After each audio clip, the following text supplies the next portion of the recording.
Annabelle Comes Home is the 7th entry in the Conjuring Universe. It is written and directed by Gary Dauberman, and it stars Mckenna Grace, Vera Farmiga and Patrick Wilson, and 2 other actresses whose name I just forgot. Madison Iseman and Katie Sarife. And quick backstory as always.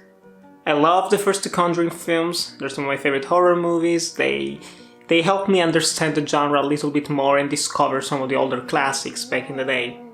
The first Annabelle, garbage. The second Annabelle, meh, not that great, but serviceable.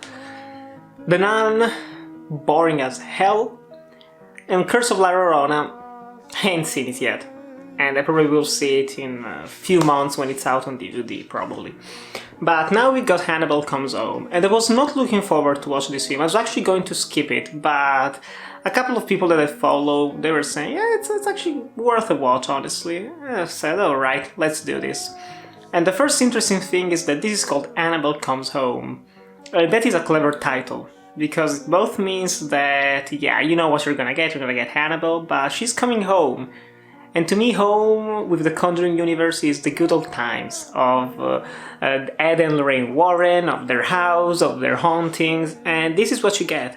You get a sequel to the first Conjuring, kind of bridges the gap between Conjuring 1 and Conjuring 2, and you have the Annabelle doll that's now inside the house. The Warrens, you have a little prologue with Vera Farmiga and Patrick Wilson, which are always great to see on screen, and then they leave on vacation, leaving their daughter Judy with a babysitter, and the babysitter invites over a friend, and this friend, as she's just lost her father, she's trying to communicate with him. She knows about the Warrens, about the different spirits that can communicate with them, so she enters into the forbidden room with all the artifacts, demonic artifacts, and she tries to conjure her father. Only that, what does she do? She wakes up the Annabelle doll, and now all hell breaks loose inside the Warrens' house.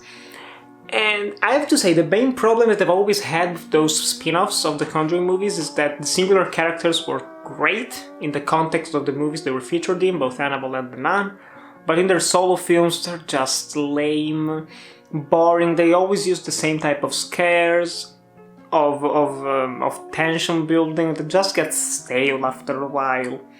And the good thing about this film is that there is variety. There is actual variety. They take the concept that Annabelle is a conduit for spirits and they play with it a lot. And that is probably the biggest praise I can give this film. It is not the same old shit. Even though how the scares are built up, they're always the same. You have the quick pans, you have the shot reverse shot with things changing. But it's not as overdone as it was in The Nun, thankfully.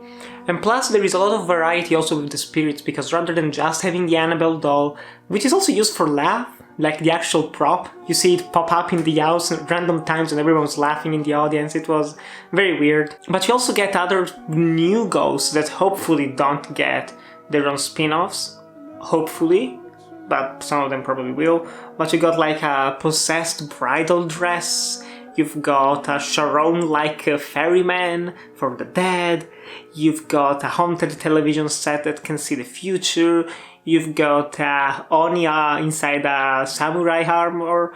It's varied. The scares are varied, the ghosts are varied, and that makes for a fresh experience. There's also a damn werewolf in this thing, okay?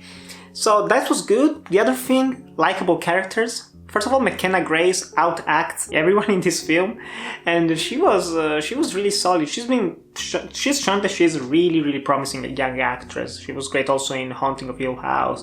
The other 2 female characters, the babysitter and the friend, they do a decent job. Nothing mind-blowing, but neither nothing terrible, even though their characters are pretty serviceable. Everything is serviceable, to be honest. There is also a boyfriend comic relief character that has a smaller role in the film that was actually effective.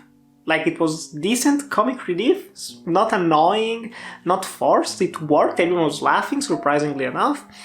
So yeah, it is another one of those aimless horror movies in the Conjuring universe. Like, there is no plot. The plot is shit gets loose, we have to survive, let's close things up, the end. Like, you know how it's going to go. How we get there, it's engaging enough, it is a little bit repetitive, as you might expect with the scares, but it never got really boring. It never got tedious to watch, which was what I was afraid of. It goes by thanks to good characters, decent performances, really good visuals. Cinematography has some nice moments in it, especially the Italian giallo room in the film. And yeah, it just works. It is not mind-blowing, it is just slightly above a good film, but I have to say I recommend it. Surprisingly enough. I went into it with really low expectations. I was expecting I was going to dislike it, but surprisingly enough, it's a good time. And so I do recommend you watch Annabelle Comes Home in theaters with a big crowd if you can, because it's a type of crowd-pleasing horror movie that, honestly, it's not that bad. Could have been way worse, we've seen way worse. And I have to say this is the best spin-off. There is even the only good spin-off in the Conjuring Universe so far. But still guys, have you watched Annabelle Comes Home, and which is your favorite entry in the Conjuring Universe? Tell me in the comments below. Thanks for watching, to like, comment, subscribe, and I'll see you in the next video.